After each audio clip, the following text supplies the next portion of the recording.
સુરત મહાનગરપાલિકા સંચાલિત નગર પ્રાથમિક શિક્ષણ સમિતિની કારોબારી કમિટીના વિરોધમાં એનસીપી દ્વારા કલેક્ટરને આવેદનપત્ર આપવામાં આવ્યું હતું।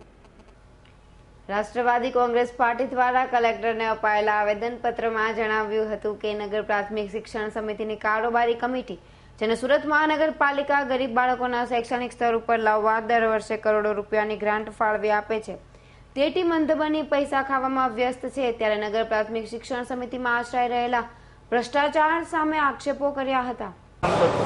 હરીશભાઈ સૂર્યવંશી, આજે રજૂઆત અમારી હતી કે સુરત નગરપાલિકા એટલે કે શિક્ષણ સમિતિ એને એટલી ગંભીર પ્રકારની ભૂલો જે કરેલી છે કે 2015નું જે કેલેન્ડર જે છાપેલું હતું તેના અંદર લઘુમતી સમાજનો જે મોટો તહેવાર રમઝાન એ પણ કાઢી નાખી, પટેટીનો જે પારસીઓનો તહેવાર છે તે પણ કાઢી નાખ્યું। પછી ઓગસ્ટ મહિનાનો જે 31મો મહિનો છે તો 30મી તારીખ તે પણ નીકળી ગઈ અને જે આપણા દેશના ઘડવૈયા આપણા ગણતંત્રના બાબા સાહેબ આંબેડકરના એની પુણ્યતિથિ બી કાઢી નાખી અને ઉદ્યોગપતિ જેવા રિલાયન્સના ધીરુભાઈ અંબાણીની પુણ્યતિથિ આવી ગઈ અને 3જી તારીખ જે ઓગસ્ટ મહિનામાં દર્શાવવામાં આવે છે જાહેર રજા તે શાના માટે છે તે પણ ખબર પડતી નથી।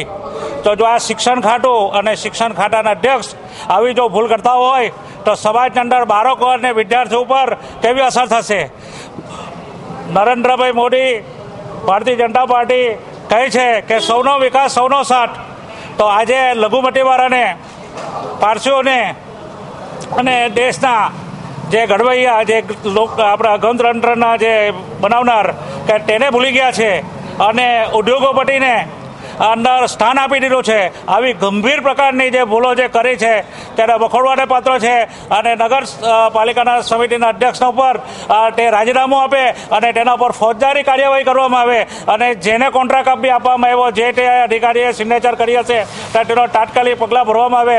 આમ કરવામાં નહીં આવશે તો લઘુમતી સમાજ, પારસી સમાજ અને જય ભીમનો સમાજ અમે બધા સમાજને સાથે લઈ ગાંધી ચિંતા માર્ગે આંદોલન કરીશું।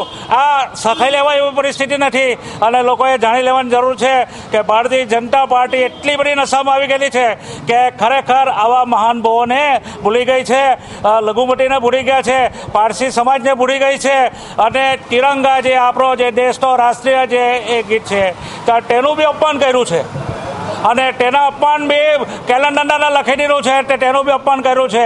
તો જાહેરમાં માફી માંગે અને મેયર શ્રી સ્ટેન્ડિંગ ચેરમેન પણ રાજીનામું આપે અને તાત્કાલિક અસરથી રાજીનામું આપે અને જાહેર જનતાને ઘરે માફી માંગે કે અમે ક્યારેક પણ આવી ભૂલ નહીં કરીશું। તેના માટે અમે રાષ્ટ્રવાદી કોંગ્રેસ પાર્ટીની માંગી છે। રાષ્ટ્રવાદી કોંગ્રેસ પાર્ટી દ્વારા કલેક્ટરને આવેદનપત્ર આપતી વેળાએ મોટી સંખ્યામાં કાર્યકરો જોડાયા હતા। Bureau report S9 news Surat.